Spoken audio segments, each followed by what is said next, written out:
Am I the a-hole for leaving my boyfriend after finding a woman in our bed?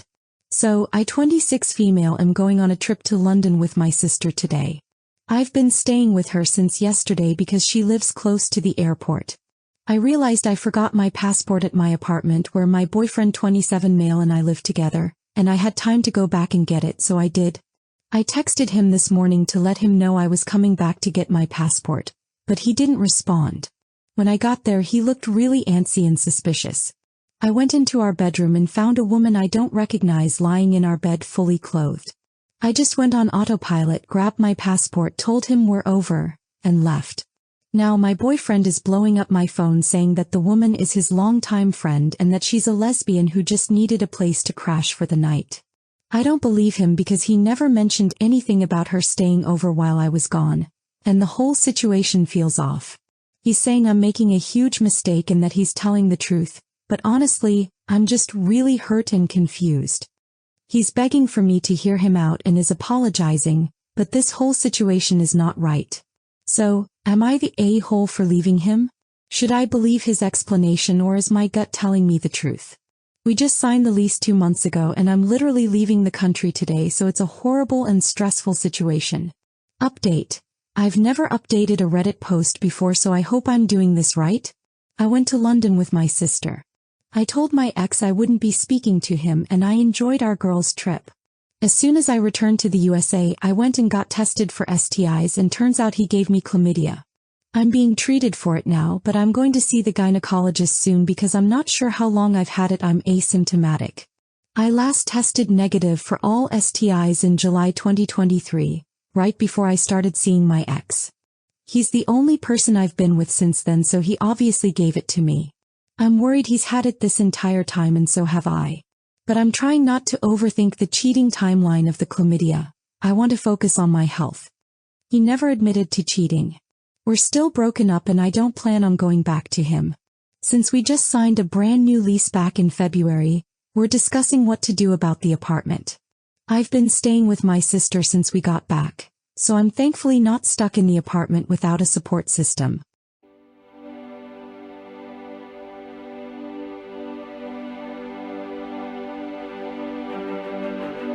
Am I the a-hole for not wanting a relationship with my parents now they've cut me off? I'm a student. My parents make enough money that when I went through student finance to get my maintenance loan, I was told I could only get the minimum, just over $3,000 a year, because finance is calculated from what your parents earn and there's an assumption that your parents will help you out. I'm on a high-intensity course and I wasn't sure how I'd be able to balance studying and schooling, so when I found out I was going to get minimum, I told my parents I wanted to either take the coming year to save up and then go to my first choice university a year later than planned, or go to my second choice now because I wouldn't be able to afford to live in the city my first choice is in. My parents then said that they would pay my rent if I went to my first choice on schedule. They set me up in a studio flat, so all I had to do was get a part-time job to cover the cost of food and bills. On February 18th, my 20th birthday, they called me and said that I was relying on them too much and needed to find out what the real world was like by earning my own money, so they would cover my rent and phone for that month, so until end of February, and after that I was on my own. Then said that they were still my parents and they loved me and wanted me to stay in touch, just learn some independence while doing this. I begged them to reconsider, but they ended the call, so I had 11 days notice that I would have no flat or phone. I begged my uni for emergency housing, but they said that I had no proof I'd been cut off, so they couldn't do anything. I emailed my parents asking them to write a letter stating they'd cut me off so I could sort my student finance and emergency housing. They said no. I asked work if I could take on more hours and was told that due to my contract I can't do any more than I'm already doing, so I'm now looking for a second job. I'm sleeping on a friend's sofa until a place I can afford opens up. And as I still don't have proof I've been cut off for student finance, I will probably have to drop out this summer. I got a Facebook message from them today telling me they were disappointed I didn't call on Mum's birthday a couple days ago, and that I've not given them my new phone number yet.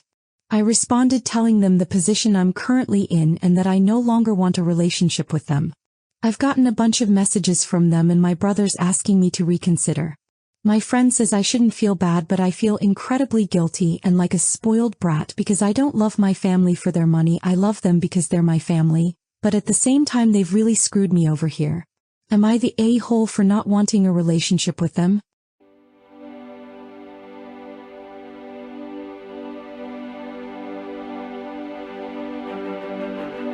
Am I the a-hole for sleeping with my sister's boyfriend but it's not what it sounds like? My sister 26 female is dating and soon to be engaged to my 25 female ex-boyfriend 26 male. I know he's planning on proposing or was as I was helping him.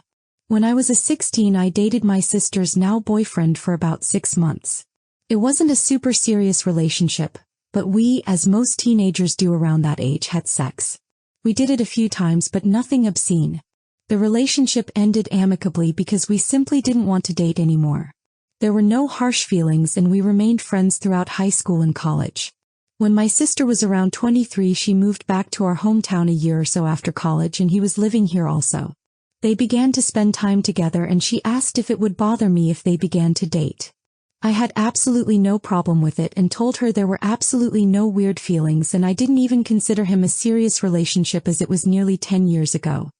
They've now been dating for the past 3 years and he plans to propose and has even asked for my help. Now for the actual conflict. About a week ago my sister, her boyfriend, and a few of our mutual friends went out to dinner. During one of the conversations my sister made a joke about how he better propose soon because she was starting to feel like an old maid, her words.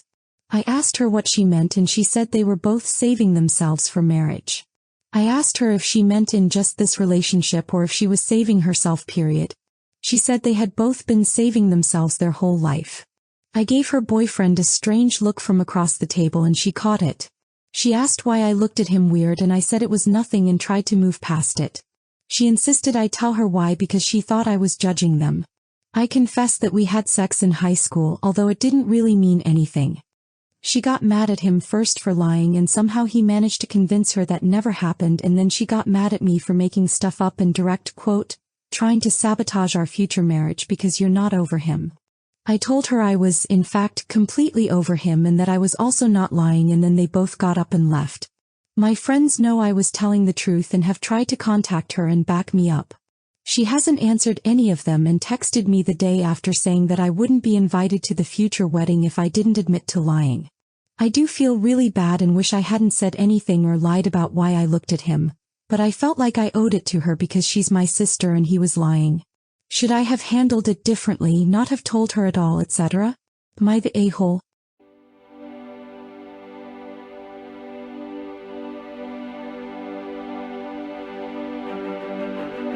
Am I the a-hole for leaving my boyfriend because he brought his female best friend lingerie as a joke? My boyfriend 28 male and I 24 female have been together for a year and a half. I love him a lot and he has been pretty amazing to me. He is also the sort of person who has lots of friends and his close friends are pretty much family. He also loves to joke and play these harmless pranks on his friends, which sometimes makes me feel weird. Just for context, he has 2 female friends and 3 male friends. This is about my BF and one of his friends, Claire 28 female. Claire is a nice woman and we are friendly. My boyfriend also has never ignored me in favor of his friends or talked over me in front of them. Which is why I don't understand if I'm in the right. My boyfriend's friends had a recently escalated prank fight. I had made it clear to my BF that I am not good at jokes and am rather stiff, and he said he would keep me out of it. Claire, my boyfriend, and another friend, Kyle 27 male, even had a huge throwing water balloons fight in Kyle's backyard. Then my boyfriend got pranked with dye in his body wash. Then Kyle got pranked by Claire, something about whipping cream and oven mitts. But the issue was when my boyfriend brought a red lacy lingerie set, and he planned to put it in Claire's room the next time when he went over. I said it was a tacky prank and why would he buy lingerie? None of the previous pranks have been of this kind and it makes me really uncomfortable. I also felt like if I was Claire I would feel gross about it. But my boyfriend got mad and defensive and told me Claire is cool like that, and she would think it's funny. I admit I get a bit weirded out when he calls Claire extremely beautiful, and jokes about how she was always been way out of his league. But I thought it was nothing and they were like family, so I guess it was their thing. However, the lingerie prank had me put my foot down and I said that he was wrong to give another woman lingerie no matter who when he had a girlfriend. We fought and I said I wanted to break up, which he didn't want to, and I said that I was just overreacting. He said that I was too conservative and needed to open my mind when he had never given me a reason to be insecure. Claire called me and said that she and my BF have been friends for a long time, and inside jokes are just that, and I'll learn with more age. I still feel weird about this. My best friend is supportive of me no matter what I do, but I have started to feel like I'm blowing this out of proportion. My boyfriend says that the fact that he told me and didn't hide it from me shows that I'm the problem. I have started to feel like I've blown this out of proportion, and maybe it's my fault I can't take a joke. I really feel awful about this whole thing. Am I the a-hole?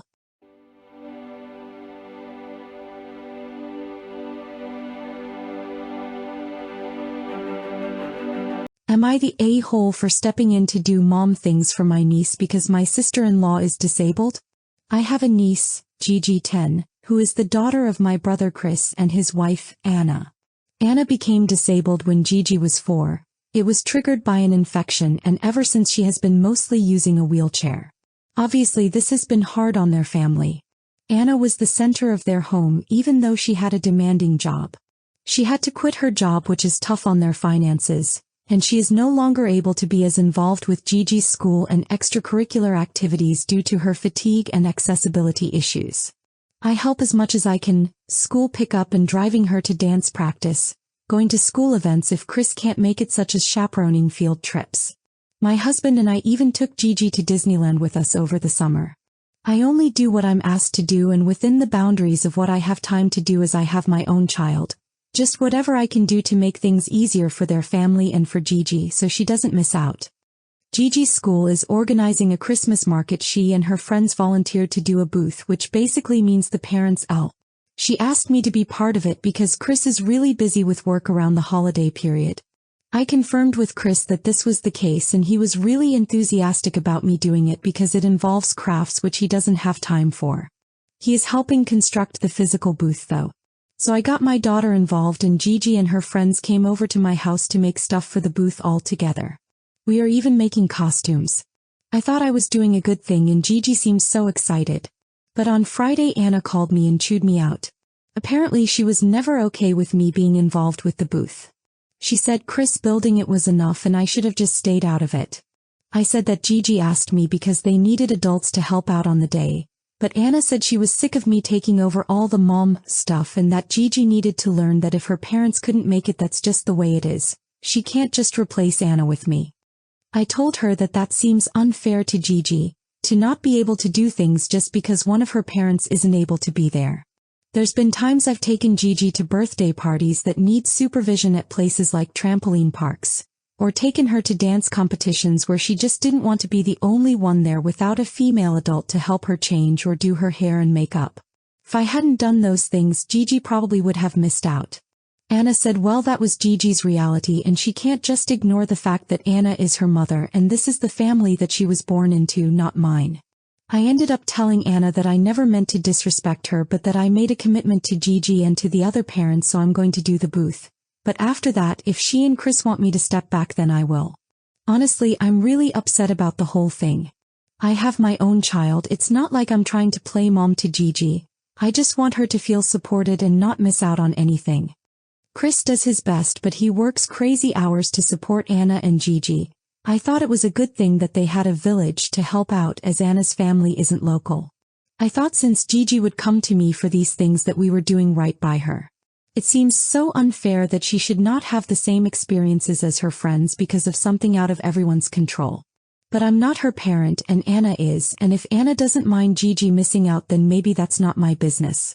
My own mom thinks Anna is being unfair to Gigi with this request, but my mom was the super involved type, and I know there's tons of kids whose parents don't make it to everything. So maybe we're just an overbearing type and I went too far. Am I the a-hole? Edit, because I see this coming a lot. The reason the craft session was at my house is because one of the other girls was supposed to host it, but the house is small for all the girls to be taking over the whole living room. The mom also has another child and was worried about supervising all the kids the whole day. She messaged me privately and asked if I had the space and time to host, and I did. Anna and Chris's place doesn't really have the space in the common area to accommodate the craft making, and I know how stressed Chris is by play dates and probably wouldn't have wanted it at their house. I thought I was helping out that mom by saying yes.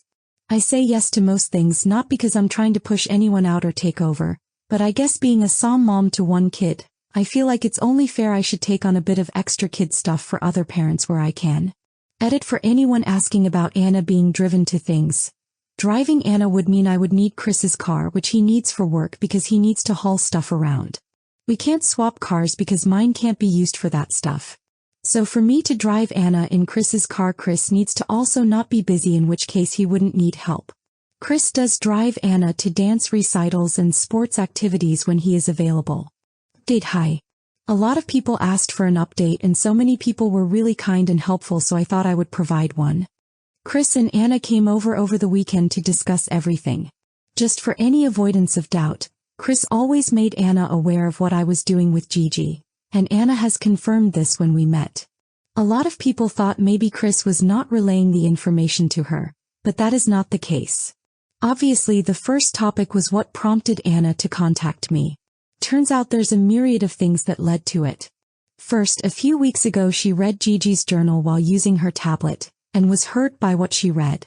I'm not going to be sharing what Gigi said out of respect for her privacy, but it's what you'd imagine a kid in her situation would say. Just obviously sucks for a parent to read. Anna says she's been continuing to check Gigi's journal as a way to connect with her because since the school year Gigi has been busy with schoolwork and extracurriculars and is not home engaging a lot when she is. She knows this is wrong and has stopped doing it now, but she and Chris agreed they're going to make sure Gigi's school counselor is aware she might be struggling a bit more than she lets on. Second, Anna recently connected with a woman through an online community who said she doesn't let her kids participate in anything that's not completely accessible for her. Anna says she has tried to soft launch this concept with Chris, but Chris said he never understood the full scope of what she was suggesting, and Anna felt like he wasn't taking her seriously, which is why she decided to go straight to the source, aka me. The third part of this is that Anna has been wanting to move closer to her family. Chris has shut this down as they can't afford a move. It'll be tougher for him find work there. The education is not as good statistically. Gigi is comfortable here and Anna's home county, let's just say, doesn't offer a very diverse cultural or political experience. It's also very rural. Chris also cited the lack of support system there because while Anna has family, they all have large families of their own and are not financially stable, and he worries about relying on them. This reasoning especially hurt Anna's feelings, which is what caused her to lash out at me, whom she saw as the main reason Chris didn't want to move, although that's not the case. From the discussion, it seems Anna and Chris are really at an impasse about the move, and Anna said she has considered moving on her own. Anna went on to say that I'm not who she'd have picked for a female role model for her daughter, to which I said I'm not trying to be one. I'm just trying to make sure Gigi doesn't miss out on important childhood experiences. But I reiterated that I'm not going to force my help on them if it's not a 2-yes situation, because I wouldn't want any of my in-laws to do that. Chris and Anna strongly disagree on this issue, and it was just devolving into an argument that I think they should have in private, so until they settle that, I've decided to help with driving only, no extra activities. And I'm also going to try and help with non-Gigi stuff so that it might free Chris up a little to do more things. I'm going to take over grocery shopping and hopefully talk Chris into at least letting me out some money towards the cost. And I've asked an account of mine to get in contact with Chris. She can maybe do an audit of their finances and see where they can move things around to lighten the load. Maybe not, but it's worth a shot. My husband and I are thinking of getting Chris a gas card for Christmas to help with expenses. If anyone has ideas how to help without being overbearing, I'm open to suggestions. So, for now, I think it's best that I do step back on extra activities with Gigi. I'm not here to cause issues in anyone's marriage, and I do think of parenting as a 2-yes 1-no thing for the most part. Fundamentally, I think a lot of you were right. This has ended up being more about Chris and Anna's marriage than anything to do with me. There's more going on there that I won't share because it's not really relevant and private between them, but they need to work it out, and I'm definitely not going to insert myself by going off Chris's preferences when I know one parent isn't okay with it. This is a very complex situation, and I really just want the best for everyone, contrary to some people's belief, so I'm just going to focus on the ways I can make an impact. I feel bad that Gigi might be hurt that I'm less active in the new year, but I'm also hopeful that Chris and Anna will use the Christmas break to really talk and figure out a path forward. If I've missed anything, please let me know. But otherwise, Thank you to everyone who commented and especially to disabled parents who shared their perspective with me. Edit. Just to be clear, I'm not totally stepping out of Gigi's life. I'm still going to do drop-offs and pick-ups from extracurriculars in school and friends' houses. When I say, step back, I'm talking about not doing dance mom duty or hosting playdates.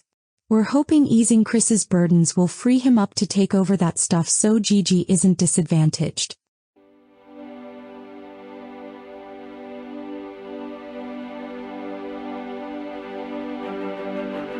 Am I the a-hole for refusing to consider stopping our divorce after my ex admitted her psychic friend lied about me having an affair? I met my wife, Rona, when we were in college together. I made the obviously terrible assumption that the fact she was in post-secondary education meant she had a modicum of common sense. We started dating our senior year and after job hunting settled on moving back to her hometown after graduating. We found an apartment and lived together for 2 years before getting married. All good so far. At our wedding I met an old friend of hers, Anna. She offered to read my palm since she was part gypsy. Weird. I am in construction and I know a few people from that group and they call themselves Roma. Whatever. Anna only comes to town every once in a while. She lives in NYC so she doesn't have time to visit since she has an exciting life there. She makes costumes for plays and cosplayers. So we see her maybe 4 times over the next 2 years. Last time she came was Labor Day last year. And that's when it got weird. All of a sudden Rona starts acting oddly. She starts checking in on me at work. Coming by when I'm working late. Asking to use my phone because hers is almost out of power. That sort of thing. She finally comes out and accuses me of having an affair. I thought she was joking so I laugh and say that I am not. This sets her off like a Roman candle. Because Anna told her I would laugh it off when Rona came for the truth. I laughed because it was ridiculous. I barely had time for a relationship with my wife and my job. I am home all weekend long. When I go golfing her brother is almost always either in my foursome or at the club. And most important of all, I love my wife. I wouldn't do anything to harm her. And yet she takes the word of Anna, the psychic seamstress, over mine. She asks me to leave our apartment. I say no because I have nowhere else to go. So she leaves and moves back with her parents. They think she is nuts too. I spent the next few months working and trying to convince her that I'm not cheating and that I want her to come home. I don't get invited to Thanksgiving because it would be awkward. I didn't even stick around for Christmas. I went home to see my family. They have been following all the stupidity without commenting until then. At Christmas they had an intervention. They said my wife was having a break from reality and that she wasn't coming out of it. My dad told me to give my head a shake, which he only does when I am being monumentally stupid. When I got back I went to a lawyer and started my divorce. That was in January. Finally, at the beginning of April, Rona calls me to talk. I say that we should talk through lawyers. She starts to cry and I agree to meet her in public if she will allow me to record our conversation so I can give a copy to my lawyer. She eventually agreed. Turns out her and her parents hired a private detective to find my affair. 6 months and a huge bill later, zero evidence of an affair. She finally believes me and wants to come home. I tell her that our lease is up in July and I already found a job in Denver near my family. She says she would come with me. I respectfully declined. I told her we just weren't right for each other.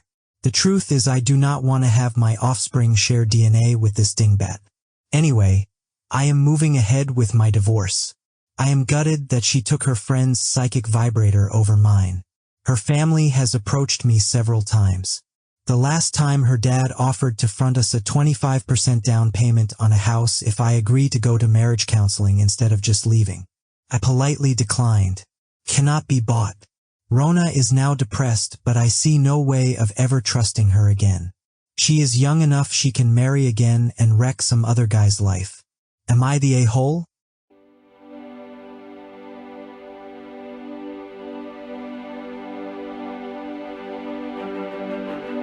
Am I the a-hole for having second thoughts about marrying my fiancé after a drunk comment? Not sure why I'm even here. Guess I'm still trying to process what my 27 male fiancé drunkenly admitted to me 30 female last night. For context, my fiancé, who I'll refer to as Alex, and I have been together for just under 2 years and got engaged in December. Everything has been a blast since the day we met, and we keep surprising each other with just how awesome of a couple we can be. Last night we had a special date night for New Year's planned where we dressed up like bowlers from the 1970s and bowled our asses off for a few frames until we finally decided on a winner. During the 5 games, we ended up drinking 2 of those beer towers, about 7 beers each altogether. He's not a big drinker, so he was a little more than tipsy when we decided to call it a night and head home. We live really close by, so we walked to and from the bowling alley since we figured we were going to be drinking. On that 15-minute walk home, he was doing the usual mushy, "I love you," and other cute little things he tells me while giggling. Things took a bit of a turn when he started talking about how much he enjoys our sex. He's always told me that we have amazing sex and that he can't get enough, but in his drunken state he told me something different. "You're the 3rd best that I've ever had." I stopped walking for a second and just stared at him in disbelief. Alex just looks at me, giggles again, and kisses me. Thinking he was just saying that on purpose to agitate me a bit like he does, but not really mean it, I laugh it off and we keep walking. Once we get home and sit on our front porch, he brings it back up. "I really do mean it though, babe. You're amazing, but I have had better before you." I was as confused as I was mad, embarrassed, and offended all at the same time. I asked him what the hell he was saying to me and if he was being serious. He started crying and told me that he had a one-night stand before he met me with some woman that was like a sex goddess. He also mentioned a past fling with a guy when they were both teenagers and experimenting with drugs. Both of these confessions took me completely off guard because he never in our time together mentioned anything about being bi-curious or anything like that, let alone promiscuous sex. My commitment to Alex is starting to change now though, and I haven't been able to look at him all day and avoided him. I'm having second thoughts about following through with a marriage if he'll always think of me as a 3rd-place prize. Even if I did think there was something about Alex that wasn't as good as a past relationship, I wouldn't openly tell him that I thought he wasn't as hot, handsome, has a small dick, etc. That just seems kinda mean and feels a little malicious or petty. Am I the a-hole for reconsidering the engagement?